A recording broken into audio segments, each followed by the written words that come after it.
Hello बच्चों, कैसे हैं आप लोग। चलिए शुरू करते हैं। आज हम लोग जो बहुत ही इम्पोर्टेंट टॉपिक है क्लास 12 का फिजिक्स में, हाइगेंस के तरंग सिद्धांत के द्वारा प्रकाश के परावर्तन की व्याख्या करें।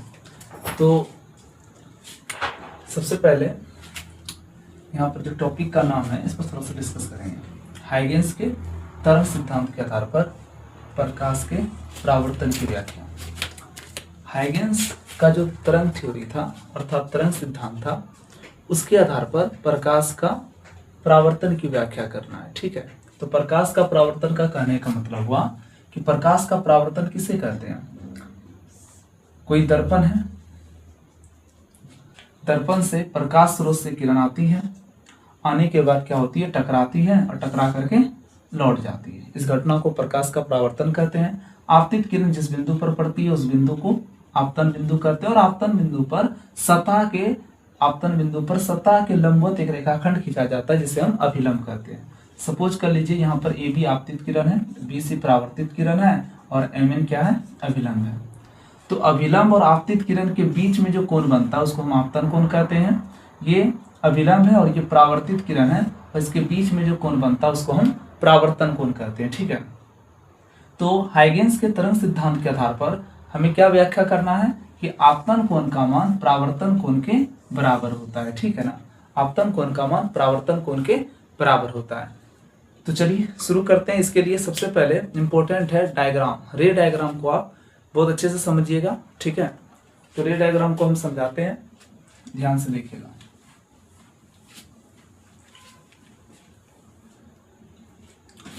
देखिए, मान लीजिए ये दो माध्यम को, ये मान लीजिए ये क्या है, दर्पण है ना, ये दर्पण है, मिरर। सपोज कर लीजिए ये मिरर है,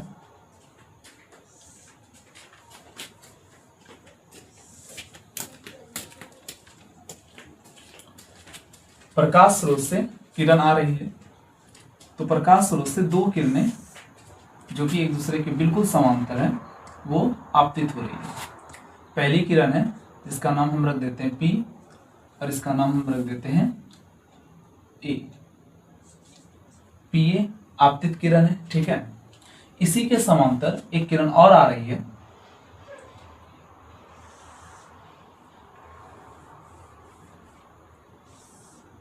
बिल्कुल समांतर आ रही है, जरा ध्यान से समझिए। इसको हम P1 कह देते हैं और ये इस बिंदु पर सबसे पहले आपतित हुई। ठीक है ना, और इस बिंदु का नाम है B।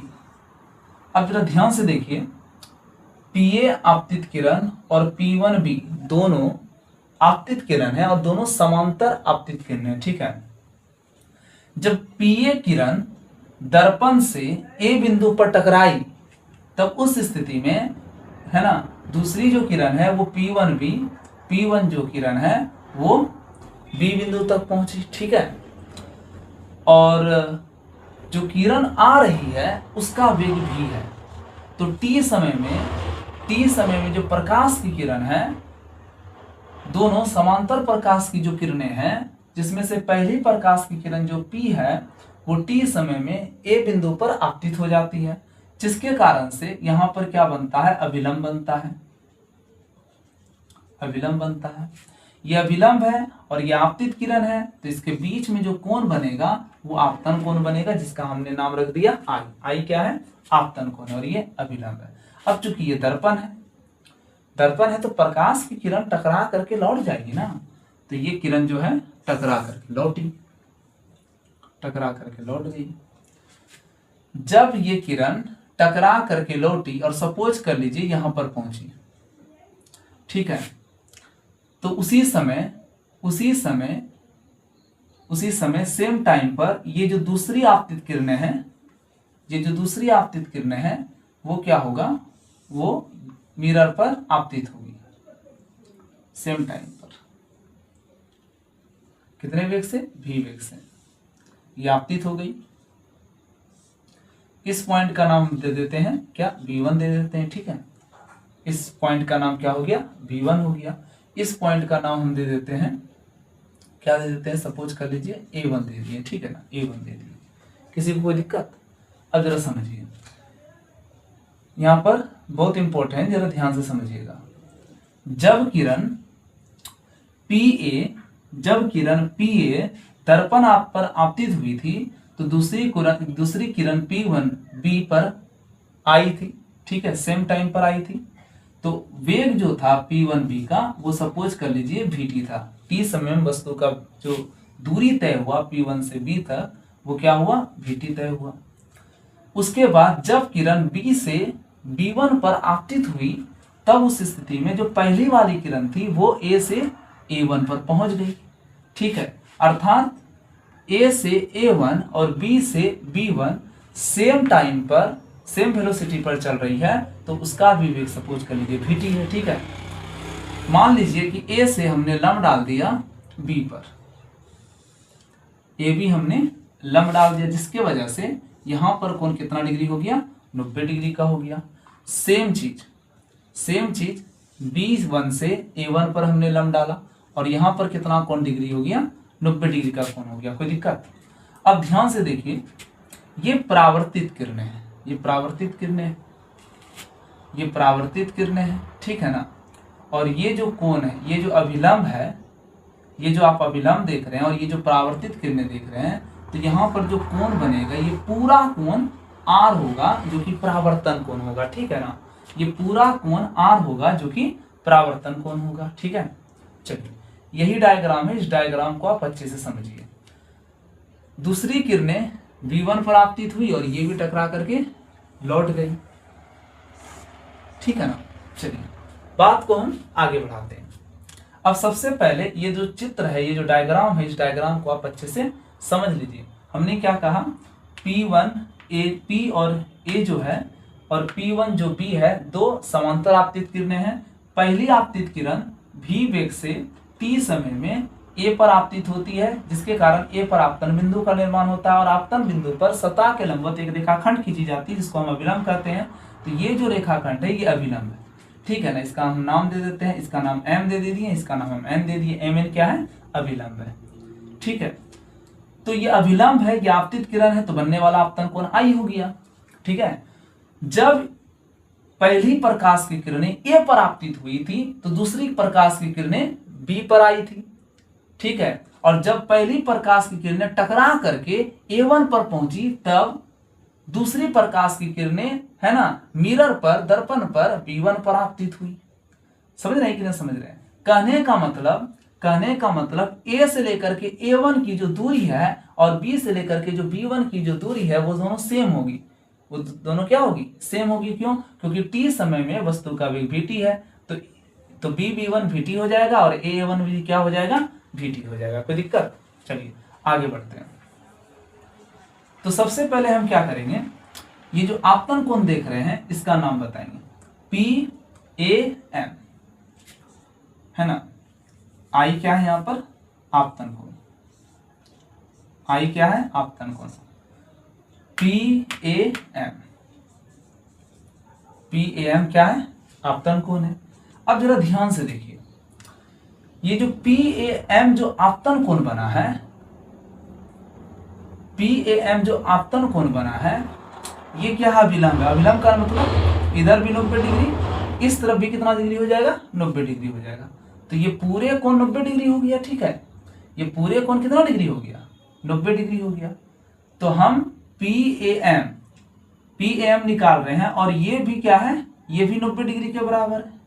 ये भी कितना डिग्री के बराबर है, 90 डिग्री के बराबर है। अगर हम I निकालेंगे तो क्या निकलेगा, 90 डिग्री माइनस MAB, कोण MAB।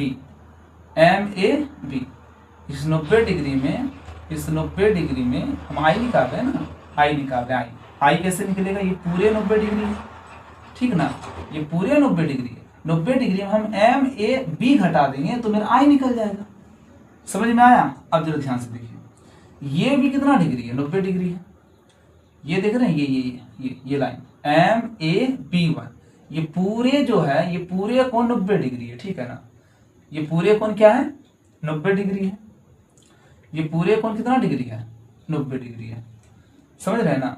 अब अगर हम ये पूरे 90 डिग्री है और 90 डिग्री में हम एम ए बी घटा रहे हैं, जरा समझिए, एम ए बी वन भी 90 डिग्री है, ठीक है, और 90 डिग्री में हम क्या घटा रहे हैं, एम ए बी घटा रहे हैं, एम ए बी घटा रहे हैं। तो बताइए ये जो कोण है एम ए बी जो हटा रहे हैं, ये जो कोण है, ये कोण, ये पूरे कोण जो है ये किसके बराबर हो जाएगा बताइए तो। 90 डिग्री में जब हम एम ए बी घटाएंगे तो ये जो कोण है इस कोण का नाम बोलिए बी ए बी वन, है ना, कोण बी ए क्या हो जाएगा, बी वन हो जाएगा। आई निकल गया, ठीक है। आगे बढ़ते हैं। अब हम क्या निकालेंगे, आर। क्या निकालेंगे, आर। आर क्या है मेरा, ध्यान से देखिए, आर क्या है मेरा, परावर्तन कोण है। आर क्या है, परावर्तन कोण है, जरा समझिए। अच्छा, ये जो आर है ये पूरे है, ना कि आधा है, ये पूरे जो है ये कोण परावर्तन कोण है, क्योंकि ये परावर्तित किरणें हैं, ये परावर्तित किरणें हैं और ये अभिलंब है, तो ये पूरे क्या है, आर है। तो आर को हम क्या लिखेंगे, M A one, M A one, कौन एम ए वन हो गया, ठीक है ना, देख रहे हैं। चलिए आगे बढ़ते हैं।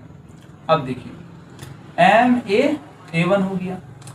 अब जरा ध्यान से देखिए, ये जो एम ए वन जो कोण बना है, एम ए वन जो कोण बना है, इसको हम क्या लिख सकते हैं बताइए तो, 90 degree minus, 90 degree minus A one A B one लिख सकते हैं। क्या लिख सकते हैं, कोण A one A B one लिख सकते हैं। देख लीजिए ये पूरे 90 डिग्री है, ठीक है ना, और इतना सा कोण क्या है मेरा, आर है। इतना सा कोण क्या है, आर है। देखिए एम ए वन मेरा क्या है, आर है कि नहीं। अगर हम इसको लिखेंगे तो 90 डिग्री मतलब ये एम ए बी वन जो है ये पूरे 90 डिग्री है, उसमें अगर हम क्या घटा देंगे, ए वन ए बी वन, तो मेरा क्या निकल जाएगा, आर निकल जाएगा। अब जरा ध्यान से देखिए। अब आप देखिए इस पूरे त्रिभुज में ध्यान से देखिए, ये पूरे त्रिभुज में आप देखिए,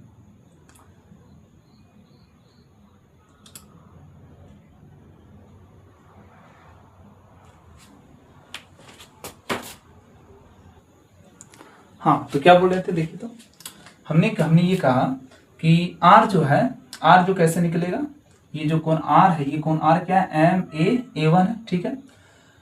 हम इसको क्या लिख सकते हैं बाबू, ये पूरे 90 डिग्री है, M A B one 90 degree है, तो हम 90 डिग्री घटाओ क्या लिख सकते हैं हम, है ना, 90 डिग्री घटाओ क्या लिख सकते हैं, ए वन ए बी वन लिख दिया हम, कोई दिक्कत। अब देखिए 90 डिग्री, अब इस त्रिभुज में काम करेंगे, A one A B one दिख रहा है, A one A B one त्रिभुज,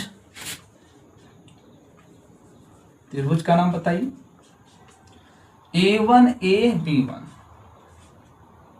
ए वन ए बी वन में त्रिभुज का गुणधर्म आप जानते हैं, त्रिभुज के गुणधर्म से त्रिभुज का तीनों कोणों का योगफल 180 डिग्री होता है, ये कोण 90 डिग्री, ये कोण और ये कोण, ये तीनों को जोड़ेंगे तब जाकर के 180 डिग्री होगा। नाम बताइए तो, ए वन बी वन, कोण A one B one plus A one B one A, कोण A one B one A हो गया, plus B one A one या A one A B one जो लिखिए, कोण A one A B one, A one A B one is equal to कितना degree हो गया, 180 डिग्री।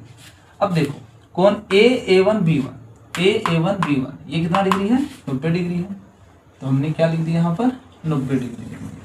देखिए फिर क्या, प्लस कोण A one B one A one, है ना, प्लस कोण A one B one A one B one A, plus कोण A one A B one बराबर 180 डिग्री। अब ध्यान से देखिए, अगर हमको निकालना है ए वन बी वन ए, है ना, ए वन बी वन ए, कोण ए वन बी वन ए बराबर तो क्या हो जाएगा, 180 डिग्री माइनस क्या हो जाएगा देख लो, 180 डिग्री माइनस 90 डिग्री, ठीक है। और फिर ये भी प्लस हो जाएगा तो माइनस हो जाएगा, माइनस कोण A1 AB1। तो कोण A1 B1 A बराबर 180 में घटाइए 90 डिग्री माइनस कोण A1 AB1। अब जरा ध्यान देखिए, 90 डिग्री माइनस कोण A1 AB1 है ना, इसके जगह पर आप क्या लिख सकते हैं, कोण A1 B1 A1 A लिख सकते हैं कि नहीं लिख सकते हैं। चलिए ठीक है, तो हम क्या लिख देंगे हम, है ना, इसको समीकरण दे देते हैं, समीकरण 1। इसलिए समीकरण 1 से, समीकरण 1 से क्या हो जाएगा बताइए, 90 डिग्री माइनस R बराबर हो जाएगा 90 डिग्री माइनस A1 AB1 की जगह पर हम लिख सकते हैं कोण A1 B1 A। कोई दिक्कत? चलिए अब हम क्या करेंगे, ये जो त्रिभुज दिख रहा है, त्रिभुज ABB1, ये त्रिभुज दिख रहा है ना, इस त्रिभुज में काम करेंगे। त्रिभुज है ना ABB1 तथा अब यहाँ अब लिख देते हैं तथा A1 B1 में, तथा त्रिभुज A1 B1, इस दोनों त्रिभुज में काम करेंगे, ठीक है ना। अब दोनों त्रिभुज को क्या देखिए, अब दोनों त्रिभुज को क्या करेंगे हम, सर्वांशम करेंगे। दोनों त्रिभुज को क्या करेंगे, सर्वांशम। देखिए सर्वांशम कैसे करेंगे, ये 90 डिग्री है, 90 के सामने वाली भुजा कर्ण होती है, ये 90 डिग्री है, 90 डिग्री के सामने वाली भुजा कर्ण है। AB1 दोनों क्या है, कर्ण ही है, तो कर्ण मतलब ये जो त्रिभुज, ये जो भुजा है इस त्रिभुज में भी काम कर रहा है और ये भुजा इस त्रिभुज में काम कर रहा है, दोनों में काम कर रहा है, तो क्या हो गया, दोनों भुजा उभयनिष्ठ हो गया। देख लीजिए AB1 बराबर AB1 काहे हुआ भाई, दोनों बराबर, क्योंकि उभयनिष्ठ है। उभयनिष्ठ का मतलब जो दोनों में काम करे, अगर ये भुजा नहीं रहेगा तो इस त्रिभुज का निर्माण हो पाएगा, ये भुजा नहीं रहेगा तो इस त्रिभुज का निर्माण हो पाएगा नहीं ना। तो ये भुजा दोनों त्रिभुज में काम कर रहा है, इसलिए AB1 क्या है, दोनों उभयनिष्ठ है, ठीक है। अब देखिए इस त्रिभुज में भी 90 डिग्री है, इस त्रिभुज में भी 90 डिग्री है, कोण ABB1, कोण ABB1 बराबर कोण A1 B1, कोण A1 B1 का है, तो 90 डिग्री के बराबर हो गया भाई। और देख लीजिए B1 भुजा और A1 भुजा भी बराबर है, बोलोगे कैसे, देखिए पहली प्रकाश की किरणें A पर टकराने के बाद जब A1 पर पहुंची, तब दूसरी प्रकाश की किरणें B से लेकर के B1 पर पहुंची है, समझ रहे हैं ना, सेम टाइम पर। तो दोनों का वेग क्या हो गया, बराबर हो गया। दोनों का देखिए दूरी है ना, ये दोनों दूरी है, दूरी बराबर क्या होता है, देखिए वेग बराबर होता है विस्थापन बटे समय, होता है कि नहीं होता है, विस्थापन बटे टाइम होता है। अगर हम विस्थापन निकालेंगे बाबू, तो विस्थापन बराबर क्या हो जाएगा, वेग गुना समय हो जाएगा। अब जरा ध्यान से देखिए, यहां से यहां तक की जो दूरी है, यहां से यहां तक की जो दूरी है, दोनों सेम है, क्यों, क्योंकि प्रकाश सेम वेग से सेम टाइम पर पार कर रही है, ठीक है ना। तो क्या हो जाएगा, दोनों का विस्थापन, दोनों का दूरी समान हो जाएगा। तो हम लिखेंगे A1 B1 आपस में बराबर है, A1 बराबर B1 है ना, VT के बराबर हो गया। कोई दिक्कत? चलिए, इसलिए आप क्या देख रहे हैं, इस त्रिभुज का AB1 त्रिभुज में और A1 B1 त्रिभुज में क्या देख रहे हैं कि 90 डिग्री से बराबर है, अर्थात राइट एंगल से बराबर है। 90 के सामने वाली भुजा कर्ण से बराबर है और एक भुजा से बराबर है, इसलिए कौन सर्वांग समता काम करेगा, RHS। इसलिए RHS सर्वांग समता से, RHS सर्वांग समता से क्या हो जाएगा, त्रिभुज सर्वांग हो जाएगा। त्रिभुज ABB1 सर्वांगसम त्रिभुज A1 B1। अब जब दो त्रिभुज सर्वांगसम हो जाते हैं बच्चों, तो संगत भुजा और संगत कोण बराबर हो जाता है, ये नियम है ना। इसलिए संगत कोण से,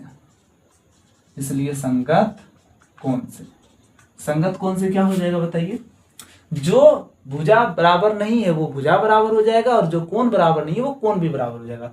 देखिए कोण BAB1 और A1 B1 A दोनों कोण आपस में बराबर हो जाएगा ना, बताइए BAB1, कोण BAB1 बराबर कोण A1 B1 A, कोण A1 B1 A। अब जरा ध्यान से देखिए, BAB1 क्या है, BAB1 क्या है, I है, तो हमने इसकी जगह पर आई लिख दिया बराबर A1B1A क्या है चेक कीजिए, A1B1A क्या है, A1B1A क्या है R के बराबर, तो हमने क्या लिख दिया R। तो आप देखिए आपतन कोण और परावर्तन कोण आपस में बराबर हो गया। तो इस प्रकार हाइगेंस के त्वरण सिद्धांत के आधार पर प्रकाश के परावर्तन की व्याख्या की जा सकती है। ठीक है, धन्यवाद।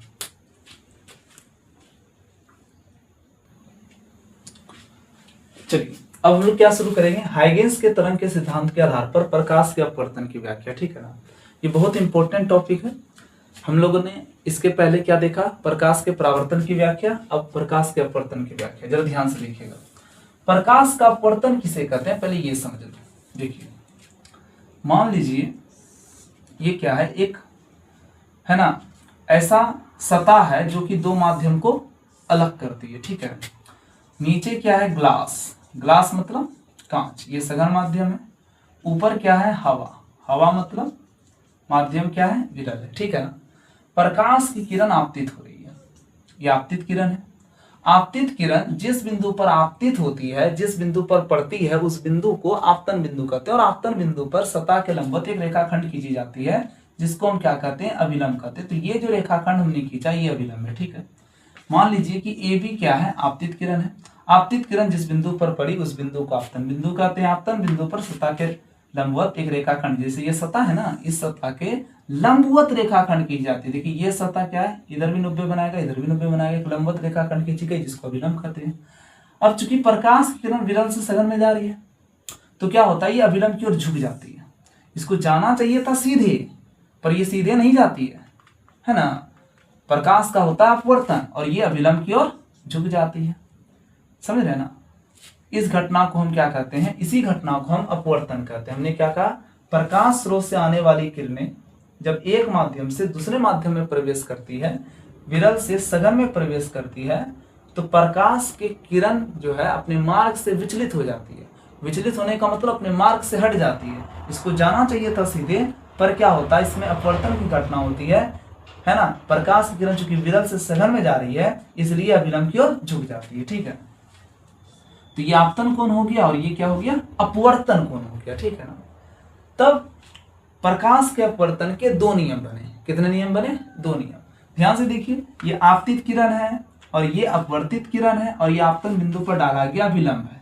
तीनों एक ही तल एक ही बिंदु पर स्थित होता है। एक बात। दूसरी बात क्या है, दूसरा जो नियम है उसको हम स्नेल का नियम कहते हैं। किसका नियम कहते हैं, स्नेल का नियम कहते हैं। ठीक है, स्नेल का नियम क्या कहलाता है, दूसरा जो नियम है स्नेल का नियम है। स्नेल का नियम कहलाता है कि जब प्रकाश की किरण एक माध्यम से दूसरे माध्यम में प्रवेश करती है तब आपतन कोण की ज्या, ज्या को हम साइन कहते हैं, तब आपतन कोण की ज्या और अपवर्तन कोण की ज्या मतलब साइन आर, आपतन कोण की ज्या और अपवर्तन कोण की ज्या का जो अनुपात होता है एक निश्चित नियतांक होता है। इस निश्चित नियतांक को ही हम क्या कहते हैं, म्यू यानी अपवर्तनांक कहते हैं। ठीक है, जब प्रकाश की किरण एक माध्यम से दूसरे माध्यम में प्रवेश करती है तब आपतन कोण की ज्या, ये जो कोण आपतन कोण है इसका ज्या, ज्या मतलब साइन, आपतन कोण की ज्या और अपवर्तन कोण की ज्या का अनुपात एक निश्चित नियतांक होता है। इस नियतांक को ही हम क्या कहते हैं, अपवर्तनांक कहते हैं और यही स्नेल का नियम कहलाता है। तो प्रकाश के अपवर्तन के दो नियम है। पहला नियम, आपतित किरण अपवर्तित किरण आपतन बिंदु पर डाला गया अभिलंब, तीनों एक ही तल एक ही बिंदु पर स्थित होता है। दूसरा नियम है स्नेल का नियम। स्नेल का नियम क्या है कि जब प्रकाश की किरण एक माध्यम से दूसरे माध्यम में प्रवेश करती है तब आपतन कोण की ज्या और अपवर्तन कोण की ज्या का अनुपात एक निश्चित नियतांक होता है। इस नियतांक को ही हम क्या कहते हैं, अपवर्तनांक कहते हैं। ठीक है, अच्छा अपवर्तनांक का एक परिभाषा और है, अपवर्तनांक है ना, इसको हम कहते हैं रिफ्रैक्टिव इंडेक्स भी कहते हैं अंग्रेजी में। अपवर्तनांक क्या है, मान लीजिए कि हवा में प्रकाश का वेग v1 है और कांच में प्रकाश का वेग v2 है। जाहिर सी बात है दोनों का वेग अलग अलग होगा क्योंकि एक विरल है और एक सघन माध्यम है। तो विरल माध्यम में प्रकाश का वेग बहुत ज्यादा होता है ना कांच की तुलना में। ठीक है, तो दोनों का वेग अलग अलग है और अपवर्तनांक का परिभाषा होता है कि एक माध्यम में प्रकाश का वेग है ना और दूसरे माध्यम में प्रकाश के वेग के अनुपात को अपवर्तनांक कहते हैं। अर्थात अपवर्तनांक बराबर होता है v1 बटे v2, यानी पहले माध्यम में प्रकाश का वेग और दूसरे माध्यम में प्रकाश के वेग के है ना, अनुपात को क्या कहते हैं, अपवर्तनांक कहते हैं। तो ये बात ध्यान में रखिएगा, म्यू बराबर साइन आई बटे साइन आर होता है और म्यू बराबर क्या होता है, V1 बटे V2 भी होता है, ठीक है ना। चलिए अब हम क्या करेंगे, आपको हाइगेंस के तरंग सिद्धांत के आधार पर प्रकाश के अपवर्तन की व्याख्या करने के लिए सिखाएंगे, ठीक है। चलिए स्टार्ट करते हैं, इसको हम साफ कर देते हैं।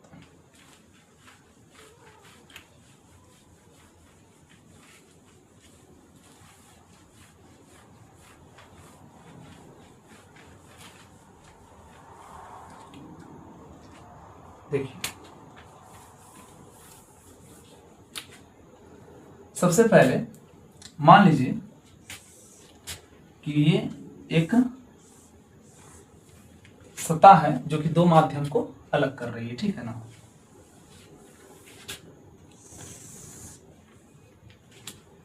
तो इस सतह पर दो समांतर किरणें आपतित हो रही है, ठीक है ना।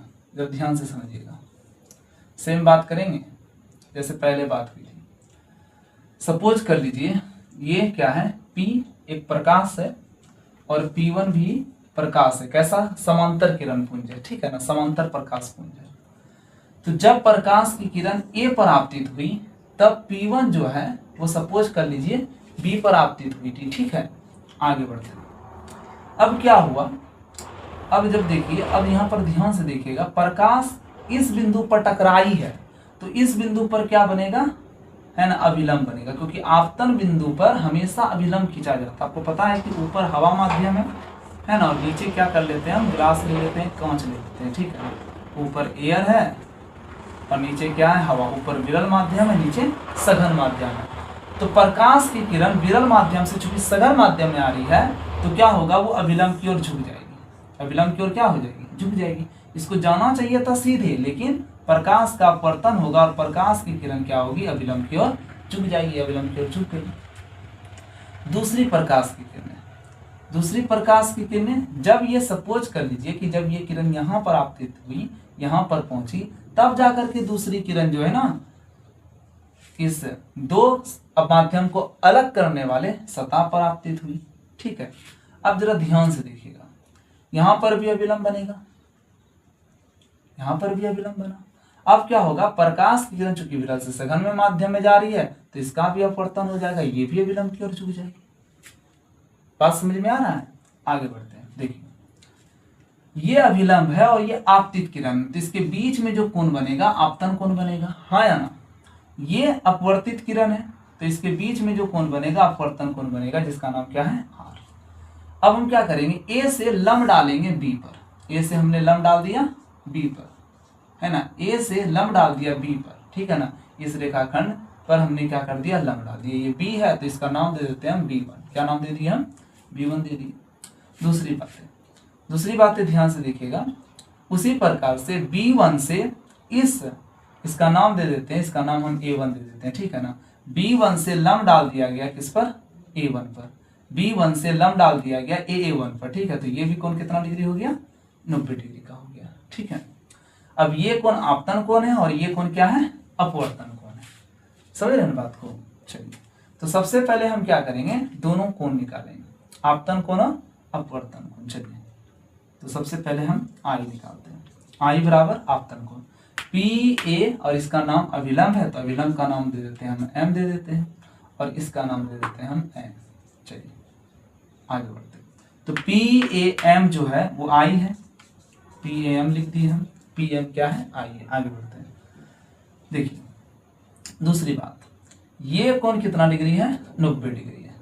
तो MAB है ना, तो 90 डिग्री के जगह पर हम लिख सकते हैं 90 डिग्री माइनस MAB लिख सकते हैं, MAB लिख सकते हैं, तभी तो आई होगा। ये पूरे 90 डिग्री, मतलब ये कोण और ये कोण, ये दोनों कोण को जोड़ोगे तब जाके 90 होगा, ठीक है ना। तो हम अगर PAM निकालेंगे, समझ रहे हैं ना, तो 90 डिग्री में हमको MAB घटाना पड़ेगा। MAB क्या कर देंगे हम, घटा देंगे।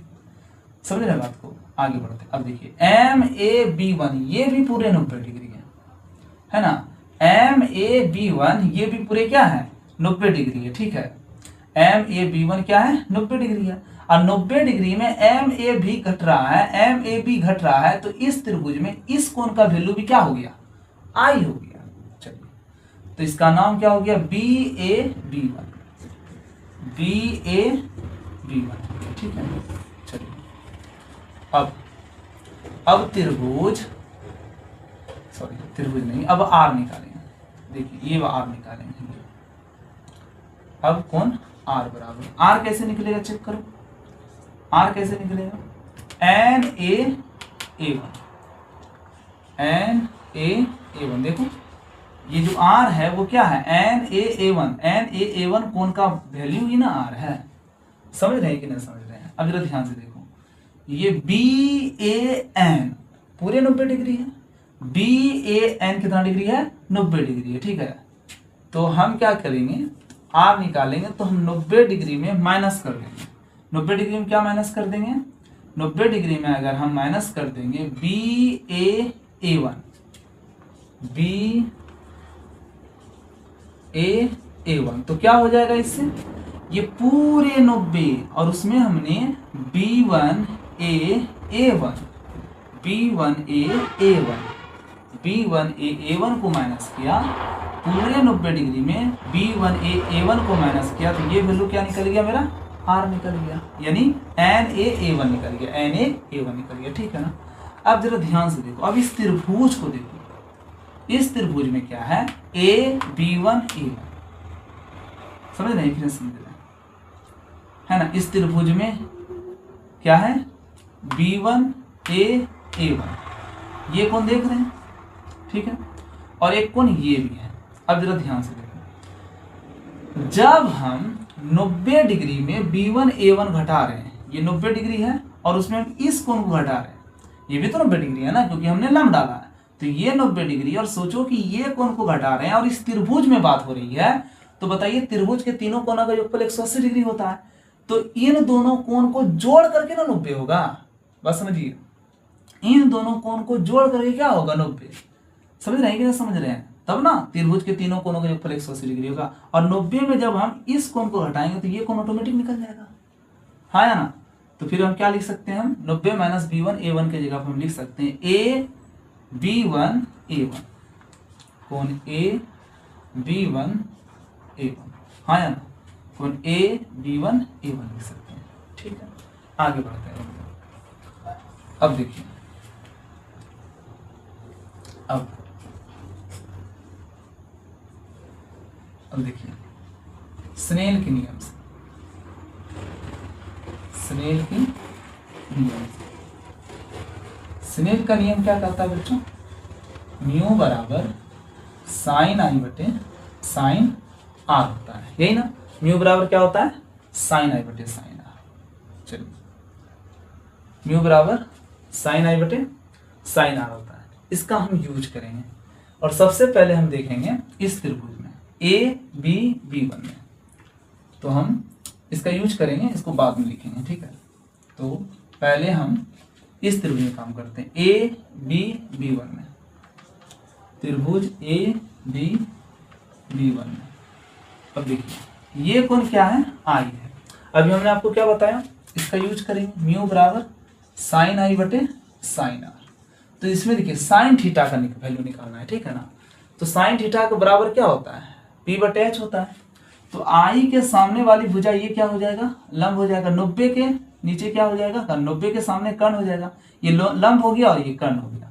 तो हम साइन थीटा बराबर, मतलब इस कोण का मान आई है, तो साइन आई बराबर हम लिख सकते हैं, क्या लिख सकते हैं, पी बटे एच, पी बटे एच लिख सकते हैं। पी का वैल्यू चेक करो, आई के सामने वाली भुजा लंब, थीटा के सामने वाली भुजा लंब, बी बी वन हो गया, और कर्ण कितना है भाई, एच, एच कितना चेक करो, एच मेरा हो गया ए बी वन, एच मेरा क्या हो गया, ए बी वन हो गया, ठीक है ना। साइन आई का वैल्यू निकल गया। अब देखिए, अब हम लोग इस त्रिभुज में काम करेंगे, ए वन बी वन। अब अच्छा एक चीज आप यहां पर ध्यान दीजिए, ये बी वन का लंबाई कितना है, बी वन का लंबाई कितना है, हमने आपको क्या बताया कि प्रकाश स्रोत से जो किरण आ रही है वो टी समय में आपतित हो रही है, ठीक है ना। टी समय में आपतित हो रही है। तो चूंकि यह विरल माध्यम और विरल माध्यम में प्रकाश का वेग क्या है, v1 है, तो यहां से लेकर के यहां तक जो चल रही है वो v1 वेग से चल रही है और t टाइम लग गया इसको, ठीक है। लेकिन ये माध्यम चूंकि सघन है तो टाइम वही लगा, जितना समय में प्रकाश की किरण b से b1 में आती है उतने ही समय में प्रकाश की किरण a से a1 में आती है, टाइम सेम लगा। लेकिन चूंकि ये माध्यम क्या है बताइए, ये माध्यम क्या है, माध्यम सघन है, तो इसमें प्रकाश का वेग v1 है, तो इसमें प्रकाश का वेग क्या हो जाएगा, v2 हो जाएगा, वेग बदल जाएगा ना। चलिए तो हम b1 के जगह क्या लिख सकते हैं, v1 इंटू टी लिख सकते हैं, अब बटे क्या हो गया ab1। अब हम क्या करेंगे, इस त्रिभुज में काम करेंगे a1 b1 में। अब त्रिभुज a1 b1 में काम करेंगे, ठीक है। देखिए ये कोण कितना डिग्री है ना। अच्छा ये कोण कितना डिग्री निकला, ये कोण a b1 a1 का मान कितना निकला है, r निकला। अब r के सामने वाली भुजा, आप जानते हैं किसी त्रिभुज में, किसी समकोण त्रिभुज न्यून कोण के सामने वाली भुजा लंब होती है, तो a1 लंब हो जाएगा और ये 90 के सामने वाली भुजा कर्ण होती है, तो हम साइन r का फॉर्मूला लगाएंगे, साइन r बराबर p/h। तो साइन का साइन, r का r, p कौन हो जाएगा भाई, a1 क्या हो जाएगा, p हो जाएगा, है ना, और b1 क्या हो जाएगा, तो हम लिखेंगे a1 p हो गया और कर्ण हो गया मेरा b1, ठीक है। कोई दिक्कत आ रही है समझ में, साइन r बराबर, अब चेक करो a1 का मान कितना है, v2t है, तो हम लिखेंगे v2 इंटू टी, अब बटे क्या हो गया b1। चलिए अब ध्यान से देखिए, साइन आई का जो वैल्यू निकाले हैं इसको समीकरण 1 मान लेते हैं, इसको हम समीकरण 2 मान लेते हैं। अब समीकरण 1 में समीकरण 2 से क्या कर देंगे, भाग दे देंगे। समीकरण 1 में 2 से भाग देने पर, तो भाग देंगे तो क्या हो जाएगा, साइन आई बटे साइन आर, बायां पक्ष को भाग देगा, दायां पक्ष को भाग देगा, तो क्या हो जाएगा साइन आई बटे साइन आर बराबर v1t बटे ab1, मेन बटे को हमने लिख दिया भाग, फिर क्या हो जाएगा v2t बटे ab1। चलिए साइन आई बटे साइन आर, v1t बटे ab1, भाग बदला गुना में ab1 ऊपर और v2t नीचे, क्योंकि t कट गया, ab1 कट गया, तो क्या हो गया साइन आई बटे साइन आर हो गया। और हम क्या लिखेंगे v1 बटे v2, तो साइन आई बटे साइन आर बराबर पहले माध्यम प्रकाश का वेग बटे दूसरे माध्यम प्रकाश का वेग क्या होता है, अपवर्तनांक होता है, अर्थात म्यू बराबर निकल गया साइन आई बटे साइन आर। इस प्रकार आप लिख सकते हैं कि हाइगेंस के तरंग सिद्धांत के आधार पर प्रकाश के अपवर्तन की व्याख्या की जा सकती है, ठीक है ना। यही स्नेल का नियम है ना, लिख देंगे यहाँ पर, यही स्नेल का नियम। चलिए बातें समझ में आई, सिंपल सा बात है, एक बार हम रिपीट कर देते हैं, ठीक है ना। सबसे पहले हम क्या निकाले, आई निकाले। आई कैसे निकला, PAM, ठीक है ना, आई क्या है, PAM है। तो हम क्या किए हम बताओ, ये पूरे 90 डिग्री था, ये पूरे 90 डिग्री था, 90 डिग्री में हमने क्या किया, MAB घटाया तो क्या निकलेगा, PM निकलेगा, MAB घटाया तो क्या निकलेगा, कौन PAM निकलेगा। अब ध्यान से देखिए MAB1 भी तो 90 डिग्री है, और 90 डिग्री में जब हम MAB घटा रहे हैं तो इस त्रिभुज में क्या हो जाएगा, BAB1 हो जाएगा, तो वही लिख दिया हम, कौन BAB1 लिख दिए। आगे बात करें, चलिए दूसरी बात है, कौन R निकाल रहे थे, मतलब ये कौन I हो गया ना, ये कौन I हो गया। आगे बढ़ते हैं, ये भी कौन क्या हो गया, I। अब हम R निकाल रहे हैं, तो R कैसे निकलेगा बताइए। अब देखिए ये कौन R है जिसका नाम है NaA1, है ना, NaA1 को हमने लिखा क्या है, R लिखा है। अब देखिए ये जो आप देख रहे हैं B1A और N देख रहे हैं, ये पूरे 90 डिग्री है क्योंकि ये अभिलंब है सतह पर, ये पूरे 90 डिग्री है। 90 डिग्री में अगर हम NaA1 घटाते हैं तो ये कौन निकलता है, हाँ या ना, ये कौन निकलता है ना, ये कौन निकलता है। अब जरा ध्यान से देखिए, अब इस त्रिभुज को आप देखिए, इस त्रिभुज में ये कोण 90 डिग्री है, तो ये दोनों का योग 90 डिग्री के बराबर होगा, और 90 डिग्री में अगर हम इस कोण को घटा रहे हैं तो ये कोण ऑटोमेटिक निकल जाएगा, और इस कोण का मान क्या है, AB1A1 है, AB1A1, तो इसके जगह पे हम R लिख दिए, ठीक है ना। उसके बाद क्या किए हम, ए बी B1 त्रिभुज में काम किए, ठीक है ना। ये कौन आई है, तो हमने निकाला साइन आई, क्यों, क्योंकि हमको स्नेल का नियम प्रूव करना है, साइन आई और साइन आर निकालना होगा। तो साइन आई तो थीटा बराबर क्या होता है, लंब बटे, थीटा के सामने वाली भुजा लंब होती है और फिर ये 90 है तो इसके सामने वाली भुजा कर्ण होती है, तो लंब बटे कर्ण साइन आई हो गया, तो साइन आई बराबर P बटे H B1 बटे AB1 हो गया, ठीक है। अब देखिए प्रकाश की किरण जितना टाइम पर B से B1 में आ रही थी उतने टाइम पर A से A1 में आ रही थी। चूंकि ये हवा में चल रही है इसलिए इसका वेग V1 हो जाएगा, और ये कांच में जा रही है इसलिए प्रकाश का वेग क्या हो जाएगा, V2 हो जाएगा, वेग सिर्फ बदल जाएगा, ठीक है ना। तो हमने क्या किया, B1 के जगह पर V1t लिख दिया, ठीक है। उसके बाद क्या किए हम, AB1 के जगह पे AB1 ही है। अब त्रिभुज A1 B1 में काम करेंगे, ठीक है ना। इसमें देखिए ये कौन R है, साइन R, इसके सामने वाली भुजा लंब, और ये फिर क्या हो गया, कर्ण, तो P बटे H हो गया। P का वैल्यू कितना हो गया, P का वैल्यू हो गया इसके सामने A1 क्या हो गया, P हो गया, कर्ण कौन हो गया, AB1 लिख दिए। अब देखिए वही बात, इसका वेग, इसका जो दूरी है वो क्या है, V2t है, तो V2t लिख दिए, नीचे AB1 हो गया। उसके बाद समीकरण 1 में समीकरण 2 से क्या कर दिए, भाग, तो बायां पक्ष में बायां पक्ष भाग दिया और दायां पक्ष में दायां पक्ष, तो साइन आई बटे साइन आर हो गया। उसके बाद क्या किया, V1t बटे AB1 लिखें, और ये जो भाग होता है उसको मेन बटे में लिखें, और फिर V2t बटे AB1 हो गया ऊपर वाला, ठीक है ना। भाग बदला गुना में, AB1 ऊपर V2t नीचे, AB1 कैंसिल हो गया, टी कैंसिल हो गया, बचा क्या, V1 बटे V2, ठीक है। साइन आई बटे साइन आर बराबर V1 बटे V2 को म्यू कहते हैं, क्योंकि एक माध्यम में प्रकाश का वेग बटे दूसरे माध्यम में प्रकाश का वेग, पहले माध्यम में प्रकाश का वेग और दूसरे माध्यम में प्रकाश का वेग का अनुपात जो होता है वो अपवर्तनांक कहलाता है, इसलिए हमने म्यू लिख दिया। तो साइन आई बटे साइन आर बराबर म्यू हो गया, तो म्यू बराबर साइन आई बटे साइन आर, यही है स्नेल का नियम। इस प्रकार हाइगेंस के तरंग सिद्धांत के आधार पर प्रकाश के अपवर्तन की व्याख्या की जा सकती है। दोनों जो क्वेश्चन है, एक तरंग, हाइगेंस के तरंग के सिद्धांत के आधार पर परावर्तन की व्याख्या और अपवर्तन की व्याख्या, दोनों क्वेश्चन बहुत इंपॉर्टेंट है, परीक्षा में हर बार पूछे जाने की संभावना बहुत ज़्यादा रहती है वेव ऑप्टिक्स से। अगर हमारा वीडियो आपको अच्छा लगा हो तो प्लीज़ लाइक करें, सब्सक्राइब करें और शेयर करें, और चैनल को सपोर्ट करें। धन्यवाद, थैंक यू।